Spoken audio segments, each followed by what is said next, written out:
High, চলো তোমাদের সাথে শেয়ার করি আমার জন্মদিনের দিন দুপুরবেলা কে কি খেলাম। ফার্স্টে দেখো আমার মা কত সুন্দর করে আমাকে সাজিয়ে দিয়েছে। তো প্রথমেই হচ্ছে ভাজাভুজি, ভাত, লেবু লঙ্কা আর 5 রকমের ভাজা। তারপরে ডাল, সবজি ডাল, যেটা আমি তোমাদের ভিডিও দিয়েছিলাম তখন বানাচ্ছিল। পনির ছিল, মাছ পমপ্লেট, চিকেন স্টু আর চিকেন কষা।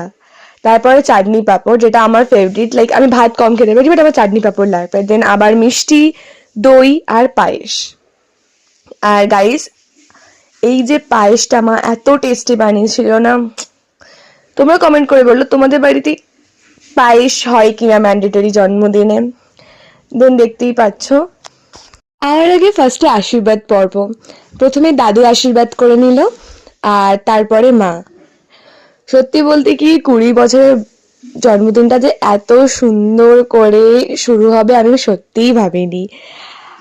আর এখানে দেখো আমি প্রণাম করতে ব্যস্ত আর মা আমায় টাকা দিতে ব্যস্ত। আর এইভাবেই তো আমরা দুপুরের খাওয়া দাওয়াটা সারলাম। দেখা হচ্ছে পরের ব্লগে, বাই।